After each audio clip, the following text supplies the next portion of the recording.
हूँ यास्मीन निज़ान। आज मैंने ऐसी रेमेडी बनाई है जो इम्यूनिटी से भरपूर है। बच्चों के लिए, बड़ों के लिए, बुजुर्गों के लिए बेहद फ़ायदेमंद और बेहद सॉफ्ट है। बहुत ही कम लागत में बनी है, बहुत ही टेस्टी भी है और इसके इतने फ़ायदे हैं कि मैं आपको गिना नहीं सकती हूँ। तो मैंने इसको कैसे बनाया, चलिए शुरू करते हैं अपनी इस रेसिपी को। देखिए जो मैं ये रेमेडी बना रही हूँ बहुत ही ज़्यादा महंगी नहीं है, बहुत कम पैसों में बनेगी और बहुत ही फ़ायदेमंद होगी। तो यहाँ पर देखिए मैंने यहाँ पर एक गोंद लिया है जिसको कहते हैं कमरकस। अभी इससे पहले मैंने इसी हफ्ते में एक रेमेडी मैंने और भी डाली इसी की, जिसके बेपनाह मैंने फ़ायदे बताए हैं। और आज मैं आपको बताती हूँ, अगर आपकी त्वचा रूखी यानी कि चेहरे पे खुश्की आ जाती है, बाल नहीं बढ़ते हैं, कमर में दर्द रहता है, हड्डियों में दर्द रहता है, तो उन सब के लिए जो कमरकस होता है, देखिए इस तरह का ये होता है, ये बहुत ही फ़ायदेमंद होता है। या आयुर्वेद वालों की दुकानों पे बहुत आसानी से मिल जाता है। तो यहाँ पर मैंने इसको सिर्फ 2 चम्मच चाय वाले लिए हुए हैं और इसके ढेर सारे फ़ायदे मैंने पहली रेसिपी में बताया, मैं आज भी इसके बहुत। और ये देखिए जो तिल होता है, ये वाइट तिल मैंने लिया है, इसको हमने अगर वज़न में देखेंगी तो हमने 50 ग्राम लिया। इसके भी ढेर सारे फ़ायदे हैं। ये खून के लिए बहुत ही मुफीद होता है, बहुत ही ताकत देता है और ये कोलेस्ट्रॉल के लेवल को भी बराबर रहता है। किशमिश दिमाग के लिए बेहद तेज़ होती है, तो आप जानती हैं क्योंकि ये भी बहुत महंगी नहीं मिलती है, ना ही किशमिश बहुत महंगी मिलती है, और लेकिन फ़ायदे इसके ढेरों हज़ारों हैं। और यहाँ पर मैंने बस थोड़े से यहाँ पर मैंने बादाम का यूज़ किया है, क्योंकि आँखों के लिए, दिमाग के लिए बादाम बहुत ही फ़ायदेमंद और मुफीद होता है। जिनको नींद की परेशानी होती है कि नींद नहीं आती है, अक्सर करके थोड़ी सी जब एज हो जाती है तो लोग ये कहने लगते हैं मुझे नींद नहीं आती, नींद की दवा का इस्तेमाल करते हैं। तो मैं आपको आज बताती हूँ, अगर उसकी जगह आप इसमें यहाँ पर खसखस का इस्तेमाल करें, खसखस और ताल मखानों का एक पाउडर बनाकर आप रख लें, उसको रात में नींद 1 गिलास दूध या पानी से लेंगी, तो यकीन मानिए आपकी ये शिकायत बहुत जल्द दूर हो जाएगी। तो खसखस में एक ये तो क्वालिटी होती है कि ये नींद बहुत अच्छी आती है। दूसरी इसकी सबसे बड़ी क्वालिटी कि इसमें बेपनाह कैल्शियम होता है। देखिए मैंने लिया है मगज के बीज, तो इसका भी अपना ही अलग फ़ायदा है। तो ये 2 चम्मच मैंने लिए हैं, खसखस के 2 चम्मच लिए हैं। जो छोटे चाय वाले चम्मच होते हैं मैंने उससे 2-2 चम्मच इनको लिया हुआ है। तो जैसा कि मैंने कहा ये बहुत ही कम पैसों में बनेगी, बहुत ही ज़बरदस्त फ़ायदेमंद। तो जब मैं ये इस गोंद को पीसूँगी, यानी कि मैं इस कमरकस को पीसूँगी, तो इसके साथ 4 छोटी इलायची डाल देते हैं। लोग कहते हैं छोटी इलायची का क्या फ़ायदा होता है, एक बार आप इसको जाकर सर्च करिए तो आपको पता चलेगा ये कितनी फ़ायदेमंद होती है और कितनी ही ज़्यादा जिस्म को ताकत देती है। तो मैंने यहाँ पर 4 इस्तेमाल की है, इससे इसकी खुशबू भी बहुत ही अच्छी आई। तो यहाँ पर देखिए मैंने यहाँ पर आधा कप अलसी लिए, वज़न में देखेंगे तो ये 100 ग्राम है। इसको हमने अच्छे से बिनकर साफ़ कर लिया, इसमें कंकड़ वगैरह होते हैं उन सबको निकाल दीजिए। और यहाँ पर हम पैन में इसको मीडियम लो फ्लेम पर इसको पहले हम भूनेंगे। तो हमें इसको जब तक कि भूनना है, जैसे पॉपकॉर्न वगैरह भूनने में आवाज़ आने लगती है, जब तक कि वैसी आवाज़ ना आने लगे और एक अच्छी सी खुशबू आने लगेगी। ये मेरे दादी नानी के ज़माने में बहुत ही फ़ायदेमंद चीज़ बताई जाती थी। अलसी के बेइंतहा फ़ायदे हैं और बहुत ही ताकतवर होती है। अगर आप एक बार जाड़ों में इसका इस्तेमाल कर लेंगी तो पूरे साल आपको ताकत की कोई चीज़ लेने की ज़रूरत नहीं पड़ती है। तो समझ लीजिए इसमें कितनी ताकत होती है।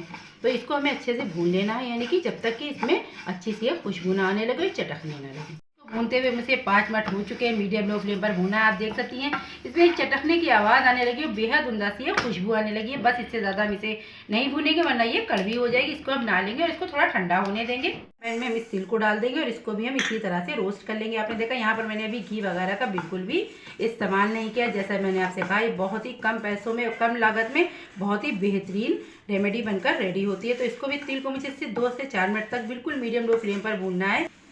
इसको भी बिल्कुल मीडियम लो फ्लेम पर भूनना है कि तिल जलने भी नहीं चाहिए और हल्के से रोस्ट भी हो जाए, जिससे ये और भी सौंधी सौंधी सी इसमें खुशबू आने लगती है, बहुत ही टेस्टी हो जाते हैं।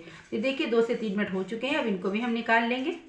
डाल देंगे कमरकस, इसको भी थोड़ा सा हम रोस्ट कर लेंगे। इसके साथ थोड़ा सा इलायची को भी रोस्ट कर लेंगे। इससे क्या होता है, जब हम इसका पाउडर बनाएंगे तो कोई दिक्कत नहीं आएगी, बहुत आराम से ये बारीक सा पिस जाएगा। इन दोनों का जो मॉइस्चर है वो ख़त्म हो जाएगा। इस तरह से बिल्कुल मीडियम लो फ्लेम पर 2 से 3 मिनट तक की इस तरह से इसको भी हम भून लेंगे। तो देखिए अब मैं करूँगी थोड़ा सा घी का इस्तेमाल। अगर आप चाहें तो यहाँ पर रिफाइंड भी डाल सकती, लेकिन मैं देसी घी का इस्तेमाल कर रही हूँ, बहुत ही थोड़ा सा कर रहे हैं। तो यहाँ पर देखिए मैंने सिर्फ 2 छोटे चम्मच देसी घी डाला हुआ। उसकी एक वजह है, क्योंकि हमने यहाँ पर एक वो भी गोंद लिया जो नॉर्मल गोंद दुकानों वगैरह पर मिलता है, तो इसको हमें तल लेना है। जब इसके लिए थोड़ा सा घी चाहिए, बिना घी के ये तल नहीं सकता है। खूब अच्छे से गर्म कर लिया, क्योंकि जब भी ये गोंद तले तो घी या रिफाइंड जो भी उसको अच्छे से गर्म कर लीजिए, क्योंकि ये बिल्कुल पॉपकॉर्न की तरह फटाफट से फूल जाता है। तो आप देख रही कितनी जल्दी से ये फूल गया है। इस तरह से इसको हमने, इसीलिए यहाँ पर मैंने घी का इस्तेमाल किया है, क्योंकि इसको हमें तलना था। ये इस गोंद के भी बहुत ही फ़ायदे होते हैं। जोड़ों में जो दर्द होता है, बहुत लोगों के जो ग्रीस वगैरह कम हो जाती है और जोड़ में आदमी खड़े होने में चलने में बहुत ही दिक्कत आने लगती है, अगर ये रेमेडी वो भी यूज़ करेंगे तो इसका उनको फ़ायदा ज़रूर 100% मिलेगा। ये देखिए अच्छे से मेरा गोंद तल चुका है, इसको हम निकाल लेंगे। ये जोड़ जोड़ के दर्द को दूर कर देता है। गया है, इसी में हमें क्या करना है, जो मैंने बादाम लिए हुए हैं इनको भी हम हल्का सा रोस्ट कर लेंगे, जिससे क्या होगा, बादाम बहुत ही टेस्टी सी खुशबू भी आने लगेगी अच्छी सी, और बहुत ही ज़्यादा टेस्टी हो जाते हैं। तो बिल्कुल इनको मीडियम लो फ्लेम पर 2 से 3 मिनट तक इस तरह से इनको भी हम फ्राई कर लेंगे। और आपने देखा जो मैंने 2 चम्मच घी यूज़ किया था, अभी भी वो बरकरार है। यहाँ पर आधा गोला नारियल के लिया था, ये मीडियम साइज़ का था। इस तरह से मैंने कद्दूकश कर लिया है। आप जब भी कभी रेमेडी बनाए तो उसमें कद्दूकश के बाद घर में जो खोपरा आता है पूरा, उसी नारियल का यूज़ करिए, क्योंकि उसके फ़ायदे बहुत ज़्यादा होते हैं। ये चेहरे बालों के लिए बहुत फ़ायदेमंद होता है और जोड़ों के लिए भी फ़ायदेमंद होता है। देखिए यहाँ पर हमने गैस की फ्लेम को बंद कर दिया, क्योंकि घी भी काफ़ी गर्म था और पैन भी गर्म है। इसको हमें इसी तरीके से उसी घी में रोस्ट कर लिया है। यहाँ पर मैंने जो खसखस ली हुई थी उसको भी इसी में डाल देंगे। जो मैंने मगज़ के बीज लिए हुए थे इनको भी हमें इसी में डाल देना है और इसमें इसको भी रोस्ट कर लेना है। यहाँ पर गैस की फ्लेम को हम बंद ही रखेंगे, क्योंकि इसकी गर्माहट से ही ये सारी चीज़ें तल भी जाएंगी और अच्छे से रोस्ट भी हो जाएगी। तो इनको हम इस पैन में छोड़ देंगे। और चलिए अब मैं क्या करती हूँ, मैंने अलसी, गोंद और जो मैंने लिया हुआ था कमरकस, बादाम, इन सब का हम बना लेते हैं एक पाउडर। देखिए मैंने सब चीज़ों को पीस लिया और ये यहाँ पर मैंने बड़ा सा बाउल ले लिया है। और जो ये देखिए मैंने अलसी को इस तरह से पीसा था, इसका पाउडर ऐसा बन गया, इसको हम डाल देंगे। और यहीं पर जो मैंने वाइट तिल लिए हुए थे इनको भी हमें इसी में डाल देना है। और यहाँ पर ये देखिए कमरकस और छोटी इलायची को मैंने एक पाउडर जैसा बना लिया, उसको भी हमें डाल देना है। और इसके जो एक आध छिलके रह जाए तो आप उसको हटा भी सकती हैं। और यहाँ पर जो हमने जो वो वाला गोंद लिया था, जो जैसे कि आम तौर से लोग यूज़ करते हैं, उसको भी हमने इस तरह से तलकर उसका भी एक पाउडर बना लिया है। और ये देखिए यहाँ पर हमने बादाम को भी इस तरह से पीस लिया है, इसका भी पाउडर हमको इसी में डाल देना है। और यहाँ पर जो हमने नारियल, ये खसखस और मगज़ के बीज लिए थे, इनको हमें पीसना नहीं, इसका इस्तेमाल हम ऐसे ही करेंगे। मगज़ के बीज और खसखस और ये यानी कि नारियल लिया था, उसको हम इसी तरीके से डालेंगे, क्योंकि इसका टेस्ट इसमें बहुत ही अच्छा आता है।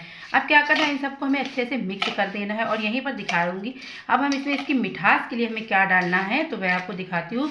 वो भी बहुत ही फ़ायदेमंद चीज़ है, खून को तो वो बेहद बनाती, जिनके बदन में खून कम हो वो इसका इस्तेमाल ज़रूर करें। तो मैं दिखाती हूँ मैंने उसके लिए क्या लिया। तो देखिए मैंने पिन खजूर का इस्तेमाल किया, यानी कि जैसा मैंने कहा ये बहुत ही खून बनाती है, बहुत ही ताकतवर होती है।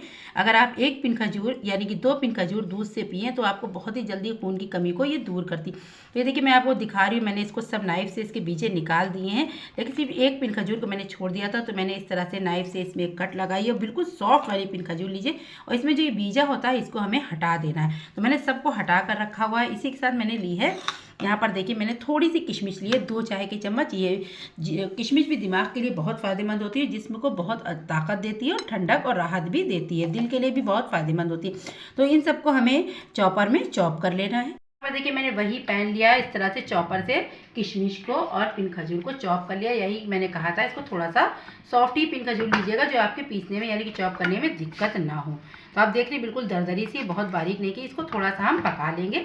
तो यहाँ पर देखिए इस तरह से इसको गर्म करेंगे, थोड़ी सी और सॉफ्ट हो जाएगी। और जो मैं इसको बना कर रखूँगी तो ये महीनों ख़राब भी नहीं होगी, इसलिए मैंने इसको थोड़ा सा गर्म कर लिया है।